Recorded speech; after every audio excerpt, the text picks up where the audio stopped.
எல்லாரும் சேர்ந்து ஏசாயாவின் புத்தகம் 61ஆம் அதிகாரம் 7ஆம் வசனத்தை எல்லாரும் சேர்ந்து வாசிப்போம். ஏசாயா 61ஆம் அதிகாரம் 7ஆம் வசனம். ஏசாயா 61:7. எல்லாரும் இணைந்து ஒன்று போல இந்த மாதத்தில் தேவன் கொடுத்த வார்த்தையை நினைப்பின வார்த்தையை நம்ம வாசிப்போம். ஏசாயா 61ஆம் அதிகாரம் 7ஆம் வசனம். எல்லாம் சேர்ந்து வாசிக்கலாமா? உங்கள் வெட்கத்திற்கு பதிலாக இரட்டத்தனையாய் பலன் வரும், லட்சைக்கு பதிலாக தங்கள் பாகத்தில் சந்தோஷப்படுவார்கள். அது நிமித்தம் தங்கள் தேசத்தில் இரட்டிப்பான சுதந்திரம் அடைவார்கள். நித்திய மகிழ்ச்சி அவளுக்கு உண்டாகும். ஹல்லேலூயா. இந்த வார்த்தையிலே பல காரியங்கள் சொல்லப்படுகிறது. ஆண்டவர் உங்களுடைய வெட்கத்திற்கு பதிலாக இரண்டத்தனையாய் பலன் வரும் என்று சொல்லி மாத்திரமல்ல, நித்திய மகிழ்ச்சி அவர்களுக்கு என்ன செய்யும்? உண்டாகும் என்று எழுதப்படும்.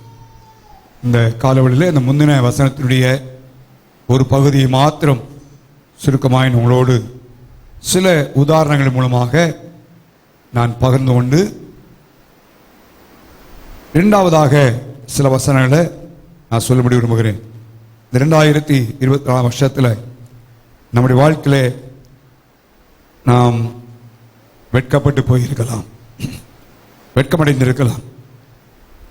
அதற்கு பதிலாக ஆண்டவர் இரண்டத்தனையாய் அவர் பலன் தருவார் என்று சொல்லி இந்த வரப்போக 2024ஆம் ஆண்டில் இந்த வருஷத்தில் வெட்கமடைந்தது போல சில சந்தர்ப்பங்கள் வெட்கமடையாதபடி ஜீவிக்க நாம் என்ன செய்ய வேண்டும் என்பதை குறித்தும் ஒரு 4 வசனத்தின் மூலமாக சொல்லிபடி விரும்புகிறேன். சொல்வதில் இந்த ஒரு புது ஆண்டுக்குள்ளே பிரவேசிக்கும் முன்பாக நம்மை ஆயத்தப்படுத்தி பக்குவப்படுத்திக் கொள்வது நல்லது. இந்த வருஷத்தில் நம்முடைய வேலை ஸ்தலத்தில், சொந்தக்கார மத்தியில், பொருளாதார ரீதியில் ஏதோ காரியங்களில் வெட்கமடையக்கூடிய ஒரு சூழ்நிலை வாழ்ந்திருக்கலாம். ஆனால் கர்த்தர் இந்த டிசம்பர் மாதத்தின் 1ஆம் தேதி அவர் சொல்கிறாரு, நீங்கள் எந்த இடத்துல வெட்கமடைந்தீங்களோ அந்த வெட்கத்திற்கு பதிலாக தேவன் இரட்டத்தனையான பலனை அவர் தரப்போகிறார். ஹல்லேலூயா. ஸோ அதற்கான காரணங்களையும் சொல்லி என்ன செய்தார் என்பதை குறித்தும் நான் சுட்டி காட்டும்படியாக நான் விரும்புகிறேன். யோசுவாவின் புத்தகத்தில் முதலாக பார்க்கிறோம். ஒரு 4 சம்பவங்களை சொல்லி வரப்போகிற வருஷத்தில் நாம் வெட்கமடையாதபடி இருக்க 4 வசனங்களை சொல்லும்படியாக விரும்புகிறேன். யோசுவாவின் புத்தகம் 7ஆம் அதிகாரத்தை எடுத்து வைத்துக் கொள்ளுங்கள். எரிகோ பட்டணத்தை இஸ்ரேல் ஜனங்கள் ஜெயித்தார்கள். தேவன் யோசுவாவிடத்திலே சொன்ன வேளையிலே மோசே மரித்த பின்பு ஆண்டவர் யோசுவாவுக்கு சொன்ன ஒரு வார்த்தை, ஆண்டவர் எல்லாவற்றையும் கொடுத்தேன்னு சொன்னார். 1ஆம் அதிகாரம் 3ஆம் வசனத்தை வாசிங்க. யோசுவா 1:3. நான் மோசேக்கு சொன்னபடி எவ்விடத்தையும் உங்களுக்கு என்ன செய்தேன்? கொடுக்க போகிறேன் என்றல்ல, என்ன சொல்லிட்டாருங்க? கொடுத்தேன். Already I have given. ஏற்கனவே உங்களுக்கு கொடுத்துட்டேன், இப்போ நீ போய் சுதந்திரிக்க வேண்டும். இதன் அடிப்படையில் தான் கானான் தேசத்துக்குள்ளே அவள் பிரவேசித்து போகிறார்கள். எரிகோ ஒரு பெரிய பட்டணம், அதை சுற்றிலும் மதில்கள் இருந்ததை பார்க்கிறோம். கோட்டை சுவர். நம்ம கோட்டை சுவர்னு சொன்ன உடனே நம்முடைய வீட்டில் இருக்கிற கோட்டை சுவர் மாதிரி நினைச்ச கூடாது, நினைக்கக்கூடாது. நம்ம நீங்கள் இப்போ சென்னை போனீங்கன்னா 4 வே இருக்கு, 4 வே இருக்கு. இது மாதிரி 6 வேஸ் போட்டிருக்கிறார்கள். ஒரே நேரத்தில் 6 ரதங்கள் மேலே ஓடலாம்.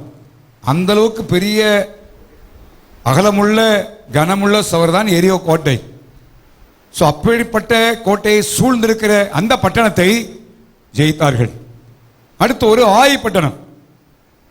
ஆண்டவர் வேவுகாரை அனுப்பும்படியாய் சொல்வதை பார்க்கிறோம். அந்த எரிகோ பட்டணத்திலே வேவுகாரர்கள் போய் வந்துதான் சொன்னார்கள். அங்கே ராகாப் ஏசுடைய வீட்டில் பிரவேசித்தார்கள். அவள் சொன்ன காரியங்கள் இவளுக்கு விசுவாசத்தை தூண்டுகிற காரியமாய் காணப்பட்டது. ஆகவே ஜெயித்தார்கள். இங்கேயும் வேவுகாரர்களை அனுப்பினார்கள். போய் வந்தவர்கள் சொன்ன ஒரு காரியம், இந்த 3ஆம் வசனம் வாசிக்கிறோம். ஜனங்கள் எல்லாரும் போக வேண்டியதில்லை. ஏறக்குறைய 2000 3000 பேர் போய் ஆயியை என்ன செய்யலாம், முறியடிக்கலாம். எல்லா ஜனங்களும் அங்கே போகும்படி என்ன செய்ய வேண்டாம், வருத்தப்படுத்த வேண்டியதில்லை. இல்லைப்பாங்க, எல்லாரையும் வருத்தப்படுத்த வேண்டாம். எதுக்கு எல்லாரையும் கஷ்டப்படுத்திட்டு ஒரு 3000 பேரை கூட்டு போகணும்னு போனார்கள். மகா பெரிய தோல்வியை அடைந்தார்கள். பயங்கரமான வெட்கம். யோசிச்சு பாருங்க, 3000 பேர் இடத்துக்கு போனாங்க. 1000 மனுஷருக்கு முன்பாக என்ன செய்தார்கள், முறிந்தோடினார். யோசுவாவுக்கு மிக வெட்கமான ஒரு சூழ்நிலை. தலைமைத்துவத்தில் இருக்கிறவன், வந்தான் நடத்தி செல்கிறவன். இந்த தோல்வி ஒரு மகா பெரிய வெட்கத்தை அவனுக்கு உண்டாக்குனதை பாருங்க. தேவ சமூகத்தில் விழுந்து கிடந்து அந்த வசனத்தில் பின்னால பார்க்கிறோம். கர்த்தரின் பெட்டிக்கு முன்பாக தரையிலே முகங்குப்புற விழுந்து தங்கள் தலையின் மேல் என்ன செய்தாங்க, புழுதியை போட்டுவிட. என்ன ஒரு பெரிய வெட்கம். எரியோ கோட்டை, அவ்வளோ பெரிய கோட்டையை உடைத்தவர்கள், அதில் பெரிய வெற்றியை கொடுத்தவர்கள். ஏற்கனவே ஆண்டவர் கொடுத்தேன் என்று வாக்கு பண்ணியிருக்கிறார், கொடுத்தேன் என்று சொல்லியிருக்கிறார். ஆனால் இப்போ இவங்களுக்கு பெரிய தோல்வி, பெரிய வெட்கமான ஒரு காரியம். ஆனால் தேவ சமூகத்தில் விழுந்து விடுகிறார்கள். அடுத்த அதிகாரத்தில் தேவன் அந்த பட்டணத்தை ஒரு பெரிய செய்து தந்தார். நீங்க பார்த்தீங்கன்னா, எரிகோவை ஆண்டவர் அங்கே யுத்தம் செய்ய சொல்லும் பொழுது பட்டணத்தில் இருக்கிற ஒன்றையும் என்ன செய்யக்கூடாது, எடுக்கக்கூடாதுன்னு சொன்னார். சாபத்தை தானே எல்லாத்தையும் என்ன செய்யாங்க, எடுத்துடணும். அதில் ஏதாவது எடுத்தால் சாபத்திடா மாறும். அதனால ஆகான் எடுத்து வைத்து அவன் அழிவுக்கு போய் விட்டான். ஆனால் இங்கே நீங்கள் பார்த்தீங்கன்னா, ஆயப்படத்துக்கு போகும்பொழுது ஆண்டவர் சொன்னார், நீ யுத்தம் பண்ணி எல்லாத்தையும் நீ என்ன செய்யலாம், எடுத்துக்கொள்ளலாம். எந்த ஆயை முன்பதாக தோற்று வெட்கமடைந்தானோ அதே இடத்துல அவள் என்ன செய்தார்கள், ஆண்டவர் தலை நிமிர்ந்து நிற்கும்படியாக கர்த்தர் செய்தார். அப்படியே அவனை விட்டுல, அப்படியே அவள் ஜீவிக்கவில்லை. காரணம், ஒவ்வொரு காரியத்திலும் ஆண்டவர் சொல்லி அவர்கள் செய்தார்கள்.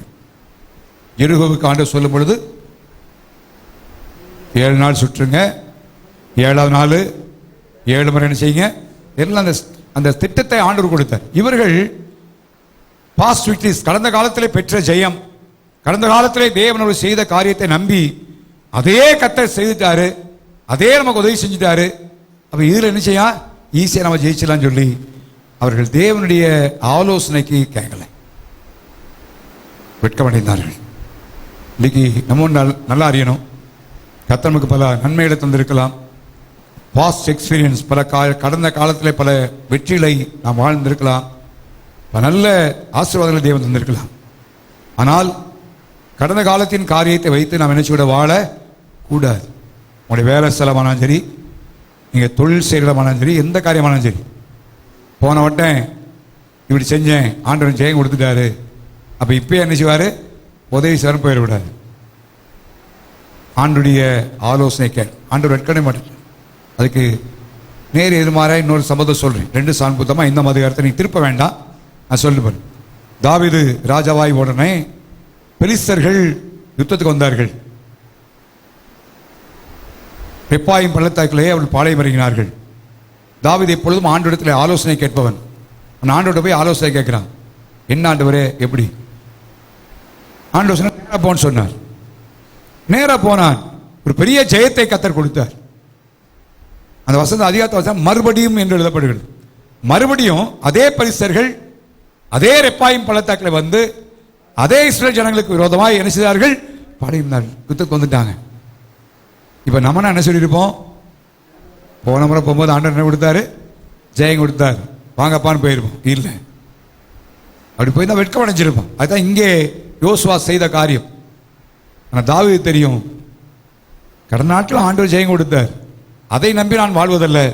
இப்போ ஆண்டவர்கிட்ட போய் கேட்குறான். ஆண்டவர் சொல்லாரு, முதல்ல நேராக போன்னு சொன்னவர், இப்போ நீ எப்படி போகாத, நேராக போகாத, பதிவெளியில் வை, முசுக்கொண்டை செய், அசைகிற சத்தத்தை கேட்கும்போது எழுப்பி போ, கொடுப்பேன்னு சொன்னார். ஆண்டவர் கொடுத்தார். வெட்கமடைபடல ஆண்டவர். ஸோ இந்த நாளில் நம்முடைய ஜீவியத்தில் இந்த 2024 வருஷத்தை முடிக்க போகிறோம். ஏதோ ஒரு காரியத்தில் நம்ம தலை குனியத்தக்கதான் நம்ம இருக்கலாம், வெட்கப்பட்டு போன ஒரு நிலைமை இருந்திருக்கலாம். ஆனால் அதை எண்ணி நம்ம வருத்தப்பட வேண்டிய அவசியம் இல்லை. நாம் ஆண்டுடைய ஆலோசனை என்ன என்பதை கேட்டு நம்ம செயல்பட ஆரம்பித்தோம்னா அந்த வெட்கப்பட்ட எடுத்து போகிற ஆண்டவர் இரட்டத்தனையான பலனை கத்தரிச்சு வராங்க தருவார். ஹல்லேலூயா, ஹல்லேலூயா. அந்த வெட்கத்தோடையே வெட்கப்பட்ட நிலைமையிலேயே இந்த ஆண்டு முடிக்க வேண்டிய அவசியம் இல்லை.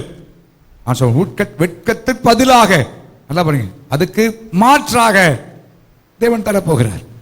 வெட்கப்பட்டிருக்கிறார்கள். ஆகவே நம்முடைய தேவன் ஏற்பட்ட காரியத்தை செய்கிறவர்.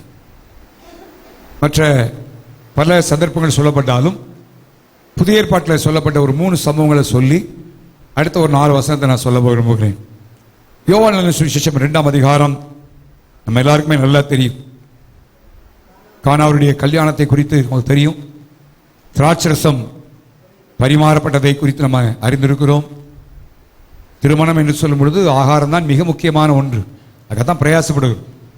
அதிகமாய் சொல்றத பாரு. அவர்களுக்கு திராட்சரசம் மிக முக்கியமான ஒன்று. ஸோ அது குறைபட்டு போயிடுச்சு. குறைபட்டு போடனே ஒரு திருமண வீட்டில் பாருங்கள், எவ்வளோ பெரிய வெட்கக்கடான ஒரு நிலைமை, இவ்வளோ பெரிய காரியத்தை ஏற்படுத்தி வைத்து ஆகாரம் குறையுமானால் தலை குனிந்து போகிறவன் நிலைமை, வெட்கப்பட்டு போகிறவன் நிலைமை. உங்களுக்கு தெரியும், இயேசுவின் தாய் இயேசுவிடத்தில் போய் சொன்னதை பார்க்கிறோம். அவர் சொன்ன ஒரே காரியம், வேலைக்கார பார்த்து சொன்னார், அவர் உங்களுக்கு என்ன சொல்லுகிறாரோ அதன்படி என்ன செய்யுங்க செய்யுங்க. ஒரு எமர்ஜென்சியான பீரியட் நீங்க பாருங்க. ஒரு சாதாரண நேரம் அல்ல, சாதாரண காரியம் அல்ல. இன்றைய நாட்களை போல நாட்கள் இல்லை. ஸோ அந்த இடத்துல வைத்து பார்க்க வேண்டும். இப்போ நம்ம காலத்தை கொஞ்சம் யோசிச்சு பாருங்களேன். இன்னைக்கு கிரைண்டர் மிக்சிலாம் வந்துருச்சு. அதுக்கு முன்னால் எப்படி இருந்துச்சுன்னு யோசிச்சு பாருங்க. ஆட்டு வரலும் அம்மியும் தான். இப்போ நம்ம சின்ன பிள்ளைகள், நம்ம பிள்ளைகளுக்கெல்லாம் எதுவும் தெரியாது. ஆட்டு வரலாம் அம்மி என்ன செய்யல தெரியாது. அந்த நாட்டில் அதுதான். ஸோ இன்னைக்கு ரொம்ப எளிதாக மாறிவிடுது, எளிதாக மாறிடும். ஸோ அப்படிப்பட்ட நாட்களில் இப்படிப்பட்ட ஒரு குறைவு இருக்குமானால் அதை செய்வதற்கு என்ன, இப்படிப்பட்ட ஒரு வெட்கக்கடான ஒரு நிலைமையிலே அவர்கள் திருமணம் வீட்டாக இருந்திருப்பார்கள் என்பதை குறித்து நான் மற்றும் தெரிஞ்சால் என்ன நிலைமை ஏற்படும். ஸோ பற்றாக்குறையினால் ஏற்பட்ட ஒரு வெட்கக்கேடு. ஆனால் நம்ம நினைக்கலாம், ஒருவேளை இயேசு இருந்ததுனால, இயேசு அழைக்கப்பட்டாரே, அப்போ இயேசு இருக்கும் பொழுது ஏன் அப்படி வரணும்? இல்லை, இயேசு இருந்தாலும் குறைகள் என்ன செய்யும், ஏற்படும். இது நல்லா அறிந்து கொள்ள வேண்டும். ஆண்டவர் இருக்கிறதுனால எனக்கு எல்லாமே ஓகே. இன்னைக்கு அநேகர் அப்படி தான் சொல்கிறாங்க, வரவே கூடாது ஒன்றும் இல்லை. இந்த உலகத்தில் இருக்கிறதுனால உலகத்துடைய ப்ரெஷர்ஸ், அதனுடைய பிரச்சனை எல்லாம் வரும். ஆனால் அதன் மத்தியில் நம்முடைய வெட்கத்துக்கு பதிலாக ரெண்டத்தனையாய் ஆசீர்வாதம் தருகிற ஆண்டவர் இருக்கிறார். ஹல்லேலூயா. நம்மை தலை நிமிர்ந்து நிற்க பண்ணுகிற ஆண்டவர் நம்மத்தில் இருக்கிறார். ரொம்ப சிம்பிள் தான் அந்த காரியம். அவர் உங்களுக்கு என்ன சொல்றார். ஆண்டவர் அங்கே அவைலபிளான காரியத்தை வச்சு ஆண்டவர் செய்கிறார். நீங்க பார்த்தீங்கன்னா அற்புதங்கள், இயேசு செய்த அற்புதங்கள் எல்லாவற்றிலேயும் தேவன் இல்லாத ஒன்றை கொண்டு கேட்டுட்டு என்ன செய்யல, அதை வச்சு என்ன செய்யல. இருக்கிறதை கொண்டு தான் கர்த்தர் செய்கிறார். 2 4ஆம் அதிகாரத்தில் தீர்க்கதரிசியுடைய மனைவி வீட்டில் இருந்தது ஒரு கூட எண்ணெய் அல்லாமல் வேற ஒன்று நினைச்சல இல்லை, அது போதும். அதை கொண்டு கர்த்தர் செய்தார். மோசேயை கேட்டார் ஆண்டவரே ஒரு கோல் தான் சொன்னான், கையில் நடான்னு கேட்டார், ஒரு அது போதும். அவே தேவன் எதை கொண்டும் எந்த காரியத்தை செய்ய முடியும். ஆண்டவர் பெரிய அற்புதம் செய்து பார்க்கிறோம். அவங்க கொடுத்த இந்த கமெண்டேஷன், அவர் சொல்ல காரியத்தை நீங்கள் பார்த்தீங்கன்னா, இந்த யோவான் சுவிசேஷம் 2ஆம் அதிகாரத்தில் அவர்கள் சொன்ன ஒரு காரியத்தை வாசிக்கிறோம். அதை ருசித்தார்கள். யாருக்குமே தெரியாத காரியம். 9ஆம் வசனத்தில் வாசிக்கிறோம். அந்த திராட்சரசம் எங்கே இருந்து வந்தது என்று தண்ணீரை மொண்ட வேலைக்காருக்கு தெரிந்ததே அன்றி பந்தி விசாரிக்க செய்தாங்க. அவன் ருசி பார்த்துட்டு மணவாளனை கூப்பிட்டு என்ன செய்யறான் இப்பொழுது, எந்த மனுஷனும் முன்பு நல்ல ரசத்தை கொடுத்து ஜனங்கள் திருப்தி ருசி உறைந்த கொடுப்பான். நீயோ என்ன செய்ய நல்ல ரசத்தை. நாங்கள் இந்த பாசஸா பார்த்து ஊழியக்காரெல்லாம் சந்திக்க போவோம். அவன் எவ்வளோ பாச சொல்லுவார், கரெக்ட் நேரத்தில் சாப்பிட்றணும், மத்தியானமானாலும் காலை நேரமானாலும், இல்லைன்னா சட்னியும் சாம்பாரையும் தண்ணியை என்ன செய்வான், ஊற்றிடுவான். நேரம் ஆச்சுன்னா என்ன செய்வான், ஊற்றிடுவான். அதனால கரெக்ட் டைமில் என்ன செய்யணும், போய் சாப்பிட்டுன்னு சொல்லுவார். ஏன்டா கேட்டேன், ஏன் கரெக்ட் டைம் நீ இப்போயே சாப்பிட்ணுன்னு சொல்கிறீங்களே. பாஸ்டர் கொஞ்ச நேரம் ஆச்சுன்னா ஊற்றிடுவான் பாஸ்டர், ரசத்தில் சாம்பாரோட ரசம் ஊற்றி நினச்சிவான், ஊற்றி மிக்ஸ் ஆக்கிடுவான். அதனால் நல்லா இருக்கும் போதே போய் சாப்பிட்டுருவார். அது மாதிரி இங்கே செய்யலாங்க ஐயா. அந்த வெட்கமடைய போல் சொல்ல, இப்போ எல்லாரும் சாப்பிட்டுட்டு ரொம்ப ருசியாக இருக்கணும், எப்படி இருக்கணும்னு யோசிச்சு பாருங்களேன். அந்த முந்தின நிலைமையும் பிந்தின நிலைமையும் கொஞ்சம் யோசிச்சுப்பார். ஸோ அந்த சம்பவங்களெல்லாம் பார்க்கும்போது நம்ம அந்த இடத்துல இருக்கிறது போல யோசிச்சுப்பார். நம்ம வீட்டில் நடந்தது போல இல்லை என்று சொன்ன மாத்திரம் எவ்வளோ வெட்கமடைகிற ஒரு சூழ்நிலை இருந்திருப்பார்கள். ஆனால் இப்போ என்ன சொல்லப்படுகிறது, எங்கேயா வச்சிருந்தீங்க, முந்தின ரசத்தை பார்க்கணும், இந்த ரசம் எப்படி இருக்கிறது, ருசியா இருக்கு. வெட்கத்திற்கு பதிலாக தேவன் கிரியை செய்கிற கர்த்தரா இருக்கிறார். ஹல்லேலூயா. நம்ம அவருடைய வார்த்தைப்படி செய்தா போதும், அது ஒண்ணுதான். அவருடைய வசனத்துக்கு நம்ம கீழ்ப்படிஞ்சால் போதும், அவனுடைய வாழ்க்கையை செய்ய முடியும். அவே இந்த 2000 ஆண்டை முடிக்க போற நம்ம ஆண்டவர் இந்த ஆண்டில் இப்படி வெட்கத்தெல்லாம் மாற்றி வெட்கத்தனையான ஆசீர்வாதத்தை தேவன் தருவார். தலை குனிந்து நடந்த இடங்களில் தலை நிமிர்ந்து நடக்க முடியாய் கர்த்தர் செய்வார். அவரால் முடியும். அதனால தான் அவங்க நிச்சய மகிழ்ச்சி அவர் மேலே என்ன செய்யும், இருக்கும் என்று எழுதுகிறார். சந்தோஷம் தருவார். இப்படி இல்லைன்னா எப்படி இருக்கும், வெட்கமானால் எவ்வளோ துக்கப்பட வேண்டிய ஒரு நிலைமை உண்டாயின்னு யோசிப்பார். இந்த யோசுவா பற்றி சொன்னேன். வெட்கப்பட்டு போன தேவ சமுத்திரம் விழுந்த இடம், ஏன் ஆண்டவரே இப்படி ஆயிப்போச்சு ஆண்டவரேன்னு சொல்லி துக்கத்தோடுகளை பார்க்கிறோம். அந்த ஒரு நிலைமையில் அல்ல, நம்முடைய ஆண்டவர் துக்கத்தை சந்தோஷமாய் மாற்றுகிறார். எப்படி சொன்னா, வெட்கத்துக்கு பதிலாக ஒரு இரட்டத்தனையான ஆசீர்வாதத்தை தேவன் தரப்போகிறார். நம்முடைய வார்த்தை, ஆண்டவருடைய வார்த்தைக்கு நம்ம கீழ்ப்படிவோம். இந்த வருஷத்தில் வந்திருக்கு நாம தேவன் நம்மோடு சொன்ன காரியங்களை நம்ம செய்வோம். அதோடு சம்பந்தப்பட்ட ஒரு காரியத்தை சொல்லி இன்னொரு காரியத்தை வர விரும்புகிறேன். யோவான் சுவிசேஷம் 21ஆம் அதிகாரத்தில் வாசிக்கிறோம். ஆண்டவர் உயிர்த்தெழுந்த பின்பு சீஷருடைய வாழ்க்கையில ஏற்பட்ட ஒரு சம்பவத்தை வாசிக்கிறோம். அவர்கள் இந்த 2ஆம் வசனத்தை வாசிக்க பார்ப்போம்.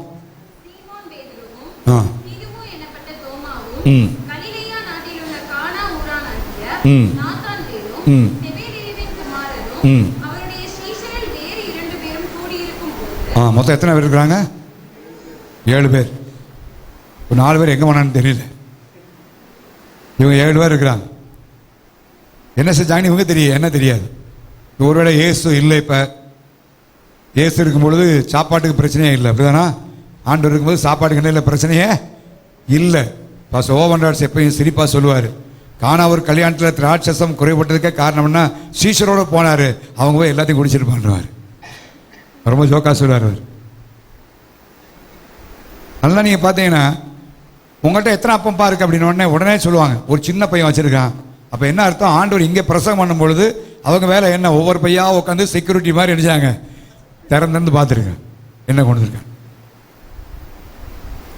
இப்போ இங்கே நம்ம பார்க்குறோம், இந்த சீஷர்கள் பேதுரு சொல்றான், நான் என்ன செய்ய போறேன், மீன் பிடிக்க போறேன். எவ்வளவு ஓப்பன் கன்ஃபெஷன் பாருங்களேன். லூக்கா 5ஆம் அதிகாரத்தில் மீனை பிடிச்சிருந்தவனை தான் ஆண்டவர் அழைச்சாரு. ஒன்னா என்னவா பிடிக்கிற மாற்றுவேன், மனுஷரை பிடிக்கிற ஆய்வுன்னு சொன்னாரு. இவ்வளவு நாள் ஆண்டவர் பக்கம் வந்தா, ஆண்டவரோடு கடல்ல நடந்தவன், யோசிச்சு பாருங்க, கடல்ல நடந்தவன், மீன் வாயில வெள்ளி பணத்தை நினைச்சாங்க எடுத்தவன், இவ்வளவு பெரிய அற்புத காரியத்தெல்லாம் அறிந்து கொண்டவன். இப்ப என்ன சொல்றான், நான் என்ன செய்ய போறேன், மீன் பிடிக்க போறேன். பின்மாற்றம், பழைய இடத்துக்கான திரும்ப போறேன். ஒன்னு என்ன செய்யலாம், அமைதியா போயிருக்கலாம். எல்லாரும் தெரியாமல் என்ன செய்யலாம், போயிருக்கலாம். ஆனால் ஓப்பன் டிக்ளரேஷன், நான் மீன் பிடிக்க போகிறேன். உடனே அவங்க என்ன சொன்னாங்களா, ஆமாம் உமக்கே எந்த நிலைமைன்னா எங்களுக்கு எந்த நிலைமை, நாங்கள் என்ன செய்யறோம், உங்களோட கூட வருகிறோம். பின்மாற்றக்காரன் அவனுடைய வேலை, ஒருவனா போக மாட்டான். இருக்கிற ஆளை பூரா நினைச்சாங்க கெடுத்து தாம கெடுறது மாத்திரமல்ல, பலரை என்ன செய்யணும், பாய்சன் பண்ணி கெடுக்கணும். இதுதான் ஒரு பின்மாற்றத்தில் போகிற ஒரு மனுஷனுடைய வேலை. சரி போயிட்டான். விட்டு வந்த தொழிலில் திறம் பெற்றவர்கள் எல்லாருமே, அவங்க எல்லாருமே மீன் பிடிக்கிறார்கள், எல்லாம் பிடித்து பார்க்கிறார்கள். இப்ப அவர்கிட்ட கேட்ட ஒரு கேள்வியை நான் பார்க்கிறோம். 21ஆம் அதிகாரத்தில் 4ஆம் வசனத்தில் வாசியாபோம்.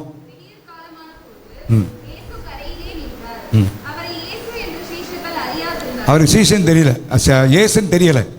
ஏதோ ஒரு மீன்பிடிக்காரில் இல்லை கடற்கரை வந்து நிற்கிற ஆள்னு பார்க்குறான். அவர் கேட்குறாரு,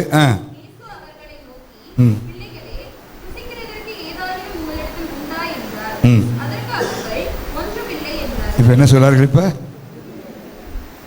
கேட்ட ஆளுக்கு ஒன்றுமில்லைன்னு சொல்ல வெட்கமான ஒரு காரியம். இவ்வளோ பிரயாசப்பட்டவர்கள் மீன் பிடித்து, எப்பா சாப்பிட்றதுக்கு ஏதாவது இருக்காப்பா அப்படின்னா என்ன இல்லைன்னாங்க, அவங்களுக்கு ஒன்றுமே இல்லை. வெட்கமான ஒரு சூழ்நிலை, அப்படி திறமையில ஒரு பெரிய வெட்கம். அவங்க என்ன நினைச்சாங்கன்னா, ஆண்டவர் போயிட்டாரு, ஊழியம் போச்சு, ஆனால் இப்போ நமக்கு என்ன இருக்கு, நம்ம விட்டு வந்த தொழில் என்ன செய்யுது, கை கொடுக்கும். தொழில் என்ன செய்யும், கை கொடுக்கும். அதனால தான் இன்னைக்கு செய்யும் தொழிலே தெய்வம் போட்டு வச்சிருக்காங்க. சரியா? ஏன்னா தொழில் கை கொடுக்குமா, தொழில் வெட்கப்படுத்திடுவேன். நான் அநேகருடைய பெரிய பெரிய பணக்காரர்கள்லாம் தொழிலை நஷ்டப்படைஞ்சு வெட்கமடைந்து போனவர்களை பார்க்கும், உயிரை மாய்த்து கொண்டதை பார்க்கணும். கடன் பிரச்சனை, நல்ல தொழில் செய்கிறவர்கள் நான் சந்திச்சிருக்கிறேன். நான் தனிப்பட்ட முறையில் அவரோட பேசியிருக்கிறேன். வெளியே பார்த்தா நல்ல பெயர், முதலிலே கொடிகட்டி வாழ்ந்தவர்கள் தான். ஆனால் பயங்கரமான கடன் உள்ள பார்த்து தன்னுடைய தொழிலையே மூடிட்டு போகிற அளவுக்கு இல்லை, எங்கேயுமே பார்க்க முடியல, வெட்கமாட. காரணம், யாரையும் எதிர்கொள்ள முடியவில்லை.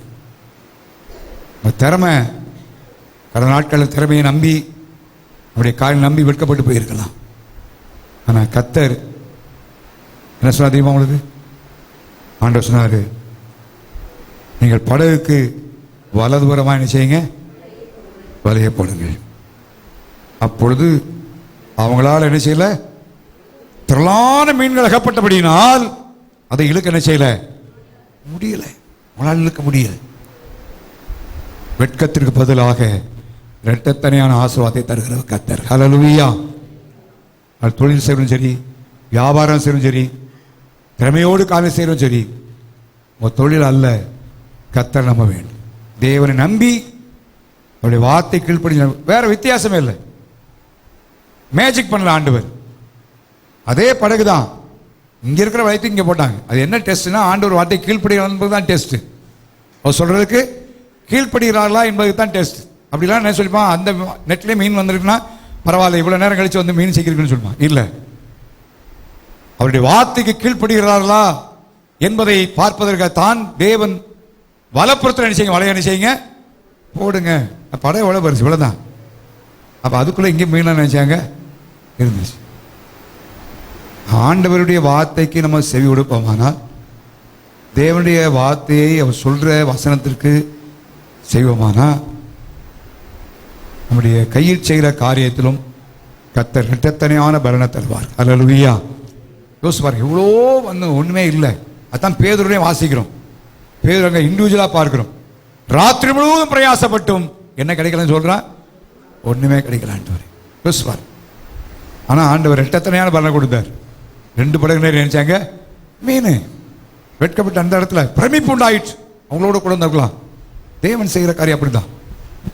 அவே இந்த பகுதியெல்லாம் நீங்க பார்த்தீங்கன்னா, ஆண்டுடைய வார்த்தைக்கு நம்ம கீழ்ப்படிவோமானால் நம்முடைய வெட்கத்திற்கு பதிலாக தேவன் இரண்டத்தனையான ஆசீர்வாதத்தை நிச்சயம் வராங்க தருவார்.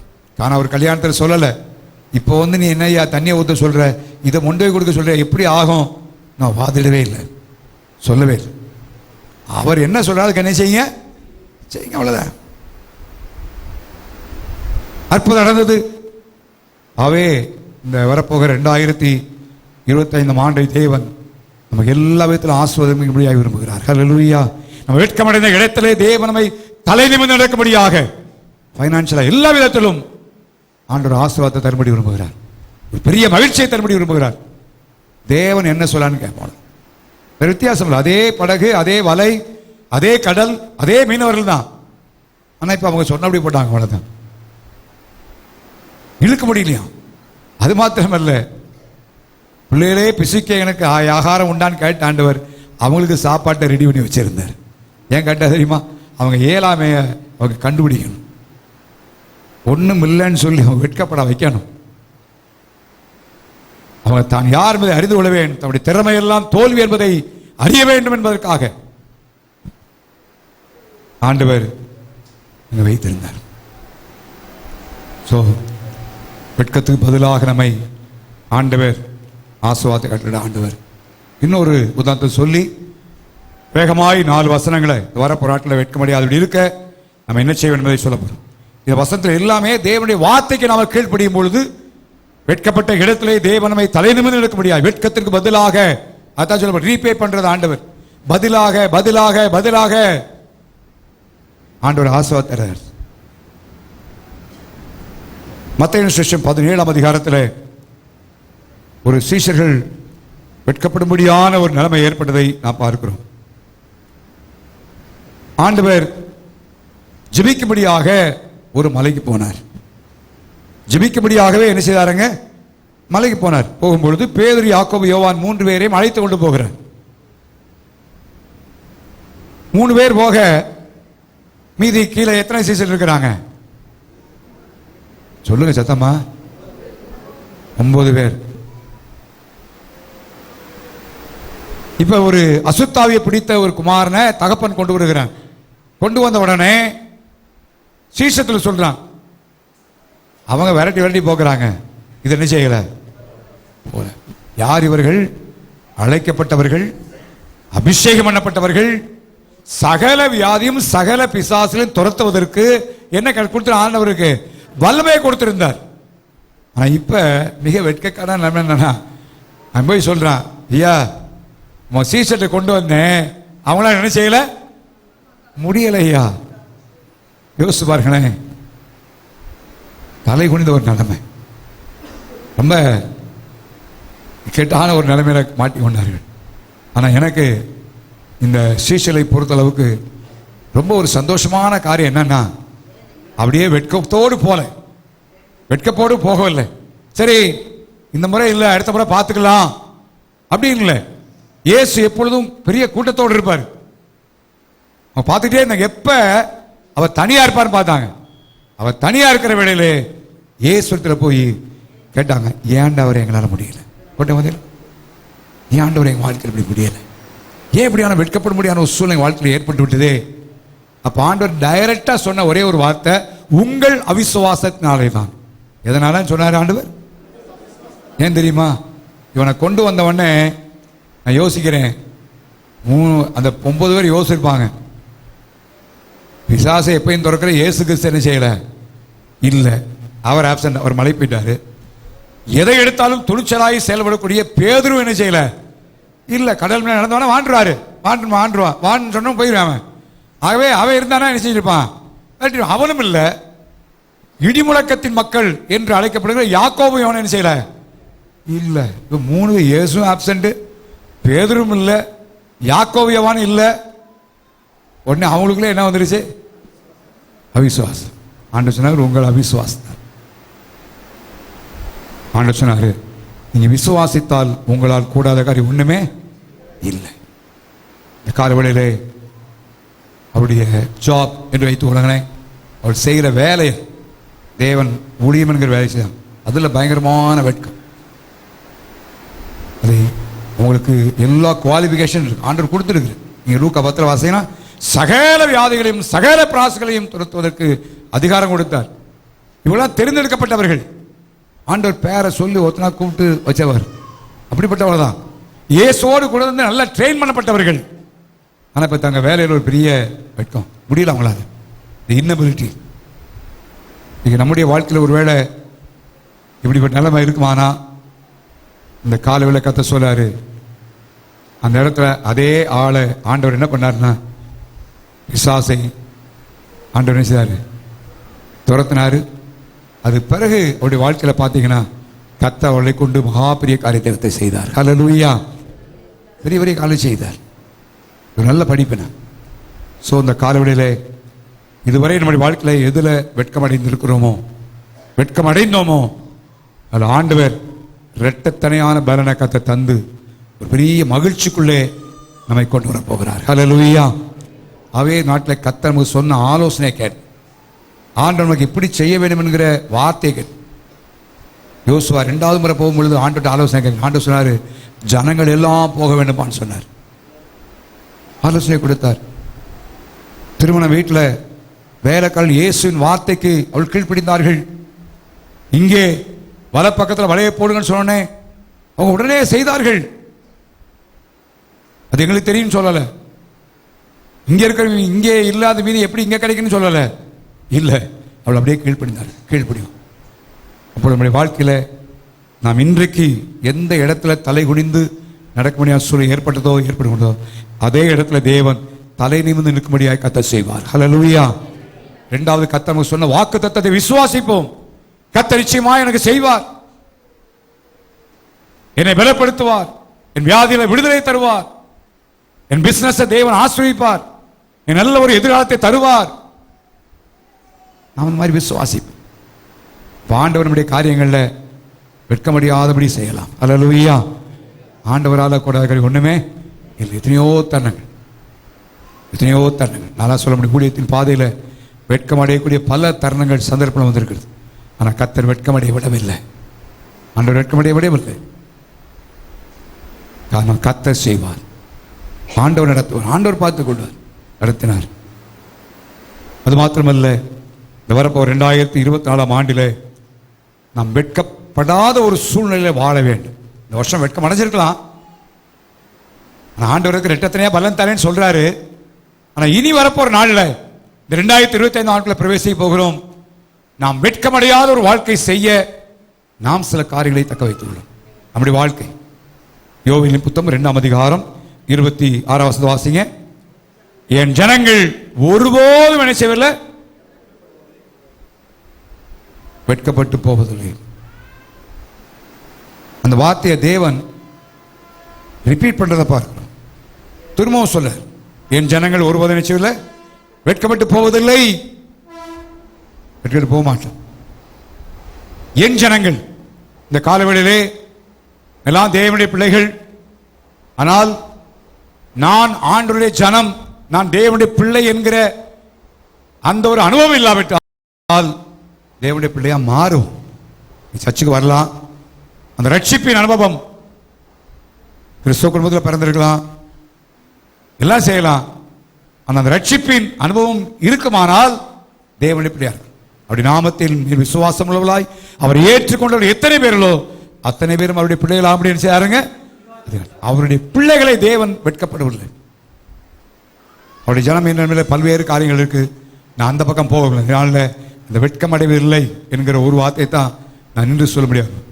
ஆண்டுடைய ஜனமா இருக்கும். ஆண்டுடைய ஜனம், ஆண்டவரே என்னை பார்த்து நீர் உங்களுடைய ஜனம் என்று சொல்ல வேண்டும் ஆண்டவரே என்று சொல்லுகிற இடத்துல நான் வாழ வேண்டும். 2வதாக ரோமர் நிருபம் 10ஆம் அதிகாரம் 11ஆம் வசனத்தில் சொல்லப்பட்ட காரியத்தை ரிப்பீட் பண்ணப்படுறத வாசிக்கிறோம். வாசிங்க.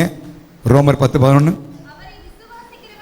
அவரை விசுவாசிக்கிறவன் எவனோ அவன் என்ன செய்ய மாட்டான்.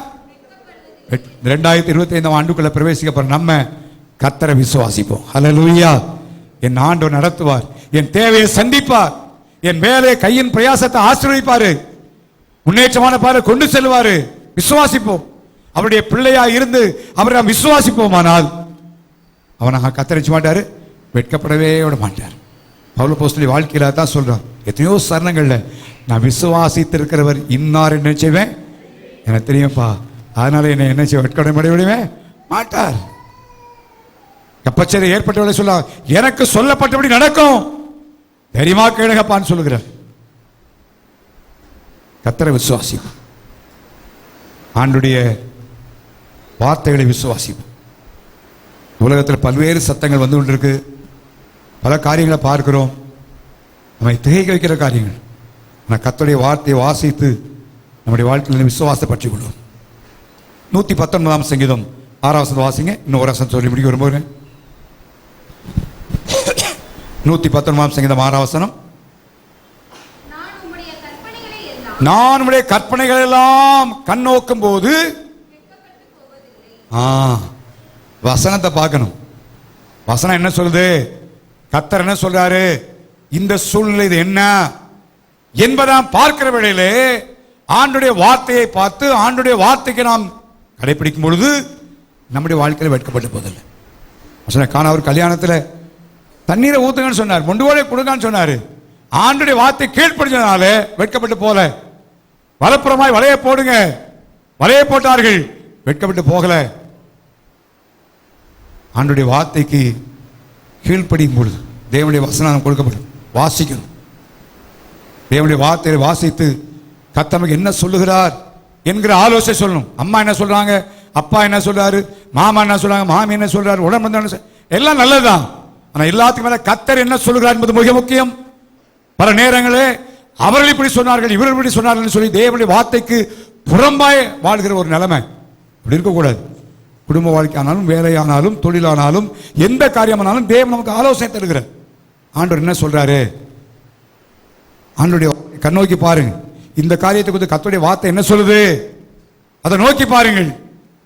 அப்பொழுது நம்முடைய வாழ்க்கையில வெட்கப்படுவதில்லை. முடிவாய் 34 சங்கீதம் 4 எல்லாம் தெரிஞ்ச வாசிங்க பார்ப்போம்.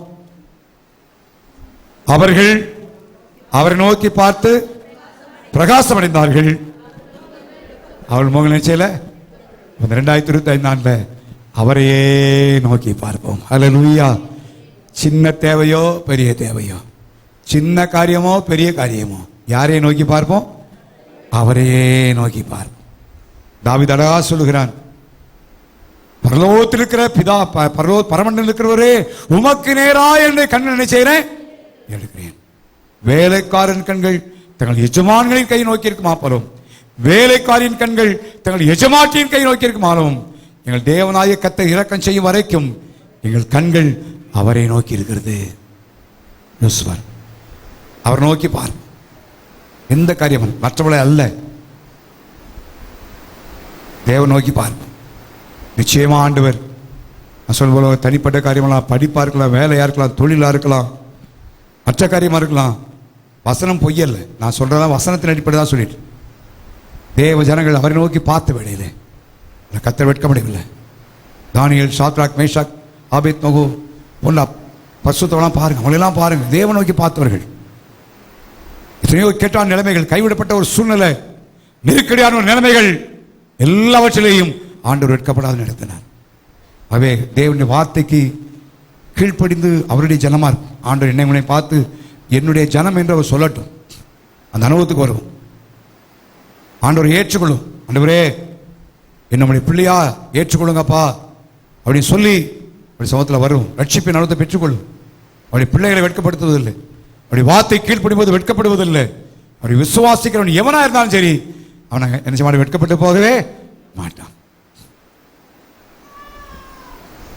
பல சமூகங்களை சொல்ல முடியும், நேரமானதால நான் சொல்ல விரும்புகிறேன். அவர் நோக்கி பார். ஆண்டவரே எந்த காரியம் உண்மை நோக்கி பார். யோசபாத் ராஜா, மோவா புத்திர, அம்மோன் புத்திர செய்வன் எல்லாம் வந்துட்டாங்க. ஆண்டவரே எங்கள் கண்கள் உண்மையே நோக்குதாப்பா. அல்லேலூயா. சுத்தில பிரச்சனை யோசிச்சு பாரு. பிரச்சனைக்கு தீர்வை காண படையை திரட்டணும், அல்லது யுத்த தளவாடங்கள்லாம் என்ன செய்யணும், ஆயத்தம் பண்ணணும், எல்லாத்தையும் ரெடி பண்ணணும். அவன் அதை செய்யலை. அவன் சொல்ல அதெல்லாம் இருக்கட்டும் ஐயா, முதல்ல ஆண்டவரே உண்மை நோக்கி பார்க்கிறேன். நமக்கு திறமைகள் இருக்கலாம், தாளந்துகள் இருக்கலாம், அதெல்லாம் அந்த வருஷம் நம்மளை வெட்கப்படுத்தி இருக்கலாம். ஆனால் வெட்கப்படுத்தாது ஒன்று என்ன தெரியுமா?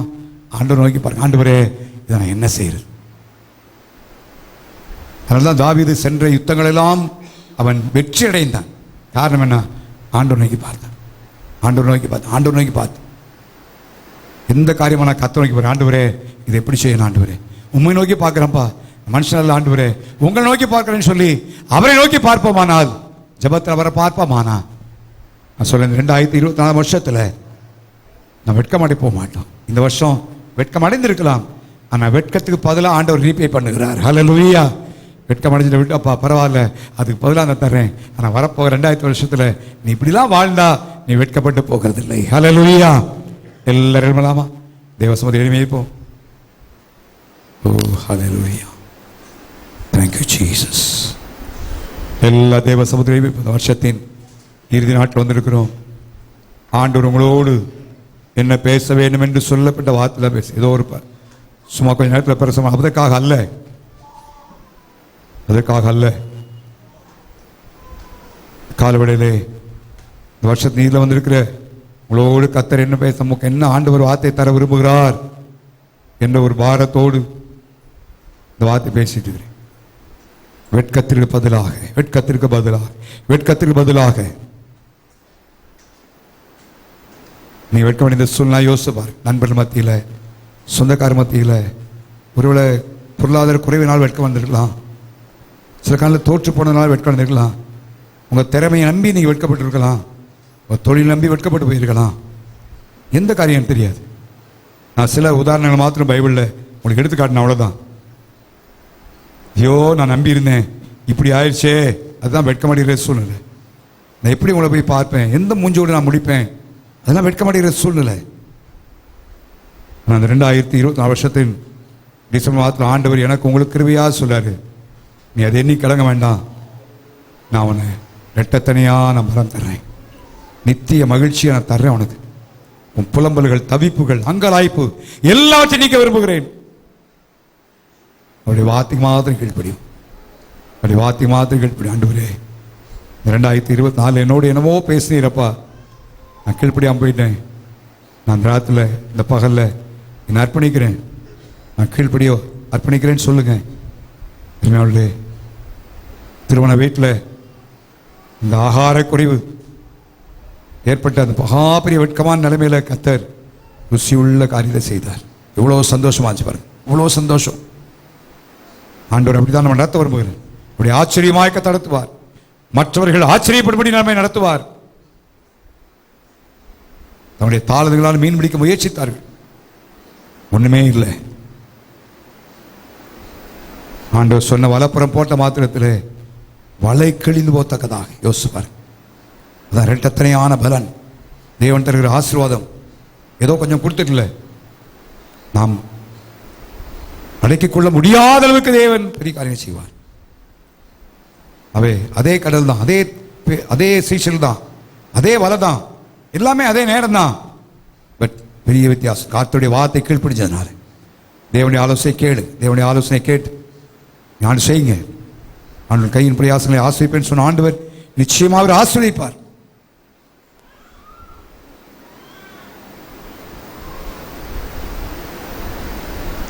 விசுவாசிப்போம். ஆண்டவருடைய வல்லமை பெற்றிருக்கும், கிருபை பெற்றிருக்கிறோம், தாழ்ந்து கொண்டிருக்கும், அதற்குரிய எல்லா எக்யூப்பாயிருப்போம். ஒரு காரியத்தை செய்வதற்கென்று நீங்கள் பயிற்சி பெற்றிருக்கலாம், அதை குறித்த நல்ல அறிவு இருக்கலாம், அனுபவம் இருக்கலாம். அந்த பயங்கரமான ஃபெயிலி சீசலுக்கு பயங்கர வெட்கம். சீசலுக்கு கொண்டு வர முடியலப்பா, ஒண்ணுமே செய்ய அவங்களால முடியாம போயிடுச்சு. தேவனை விசுவாசிப்போம், ஆண்டவரை விசுவாசிப்போம். காலையில் ஆண்டவரே ரட்சிப்பின் அனுபவத்தை இதுவரை பெற்று காட்டா, நீ கால ஆண்டு சொல்லு, ஆண்டவரே அந்த ரட்சிப்பின் அனுபவத்தை பெற்று நான் ஒப்புக் கொடுக்கிறேன், உம்முடைய பிள்ளையாக என்னை அர்ப்பணிக்க. ஆண்டவரை அர்ப்பணிப்போம்.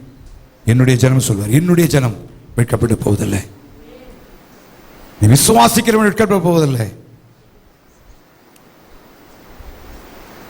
என்னை நோக்கி பார்க்கிறவன் வெட்கப்பட்டு போவதில்லை. கற்பனையை கண்ணோக்கிறவன் வெட்கப்பட்டு போவதில்லை. தேவனுடைய வார்த்தையை பற்றி கொள்ளும் பொழுது இங்கே வெட்கப்பட விட மாட்டார் ஆண்டவர். அவை இந்த கார்வெளியில் வருஷத்தின் நீர் வந்திருக்கிற நம்ம வெட்கத்துக்கு பதிலாக தேவன் செய்கிறது மாத்திரமல்ல, வரப்போற நாட்டில் வெட்கமே அடையாத ஒரு வாழ்க்கையை கர்த்தர் செய்ய முடியாது சொல்லியிருக்கிறார். அவை இந்த கால ஆண்டோட ஒப்பு கொடுத்து, ஆண்டவரே நாளில் பேசின வார்த்தைபடியாய் உங்களுடைய வாழ்க்கையை நான் அமைத்துக்கொள்ள இந்த இரட்டத்தனையான ஆசீர்வாதத்தை பெற்றுக்கொள்ள வருஷத்துக்கு உதவி செய்யுங்க. வரப்போற நாட்களிலும் நாங்கள் உங்களுடைய வார்த்தை சொல்லுகிற ஆலோசனை கீழ்ப்படி நடந்து நாங்கள் வெட்கமடியாத ஒரு பிரகாசமுள்ள ஒரு வெற்றியுள்ள வாழ்க்கை செய்ய எங்களுக்கு கிருபை இருப்பான்னு சொல்லி எல்லாரும் ஜெபம் பண்ணுவோமா? கர்த்தாவே எல்லாரும் வாய்த்து ஜெபம் பண்ணுவோம். ஹல்லேலூயா. யாரா இருந்தாலும் பரவாயில்ல, இங்க தோற்று போயிருக்கலாம், அநேக ஏன் ஒரு கேள்வி இருந்திருக்கலாம். உங்க வெட்கத்துக்கு பதிலா ஆண்டவர் செய்ய விரும்புகிறார். எந்த காலத்தில் வெட்கப்பட்டிருந்தாலும் பதிலா ஆண்டவர் செய்ய விரும்புகிறார். நித்திய மகிழ்ச்சியை தர விரும்புகிறார். உங்க உள்ளத்துல கலக்கமும் வேதனையும் ஐயோ என்கிற புலம்பல் வேண்டாம். நித்திய மகிழ்ச்சியை தேவன் தர விரும்புகிறார். ஓ ஹல்லேலூயா, ஹல்லேலூயா, ஹல்லேலூயா. ஓ ஹல்லேலூயா. ஸ்தோத்திரம் ஆண்டவரே, ஸ்தோத்திரம் ஆண்டவரே. ஓ ஹல்லேலூயா, ஸ்தோத்திரம் ஆண்டவரே, ஸ்தோத்திரம் அப்பா. ஹல்லேலூயா. உம்மலாகாத காரியம் ஒன்றுமில்லை, உம்மலாகாத காரியம் ஒன்றுமில்லை, உம்மலாகாத காரியம் ஒன்றுமில்லை, எல்லாமே உம்மாலாகும். அல்லேலூயா. எல்லாமே உம்மாலாகும். ஆகும், எல்லாம் ஆகும், உம்மாலேதான் எல்லாம் ஆகும்.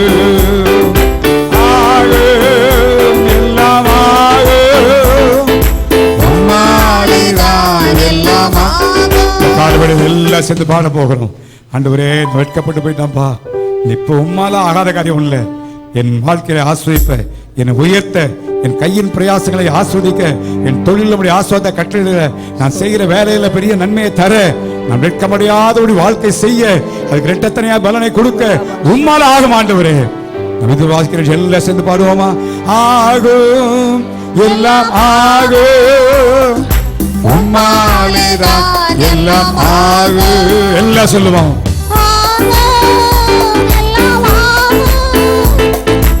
உம்மாலேதான் எல்லாம் ஆகும். உம்மாலாகாத காரியம் ஒன்றுமில்லை, உம்மாலாகாத காரியம் ஒன்றுமில்லை, உம்மாலாகாத காரியம் ஒன்றுமில்லை.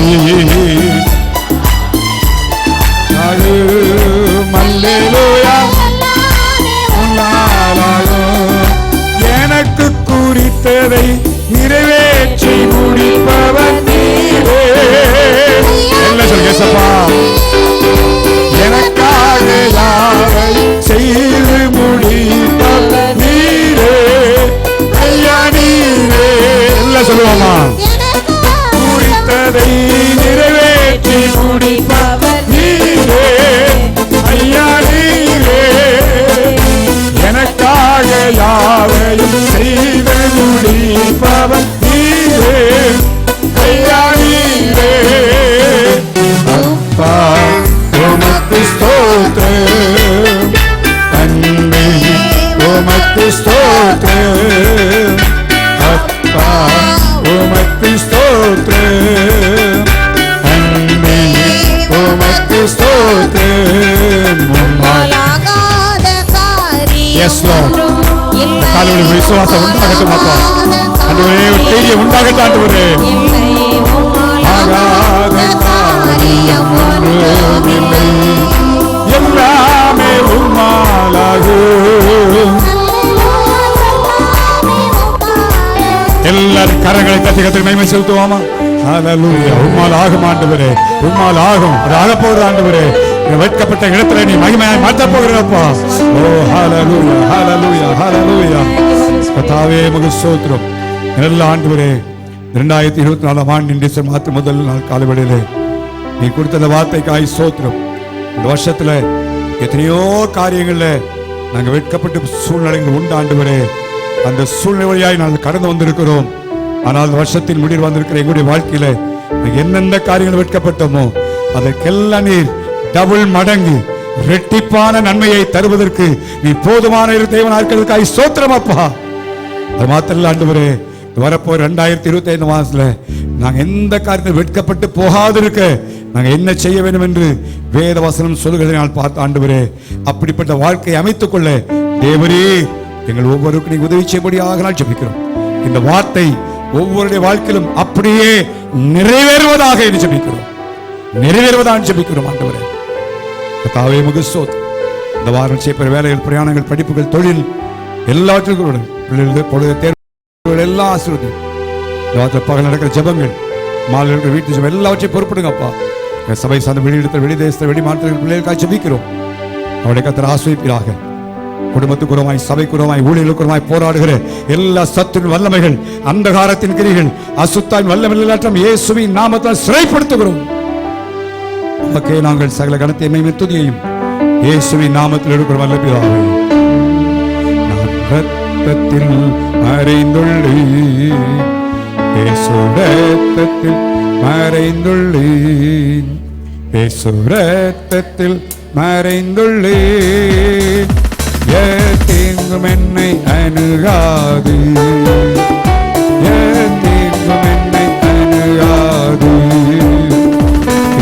தீங்கில்லை, தீங்கில்லை, தீங்கில்லை,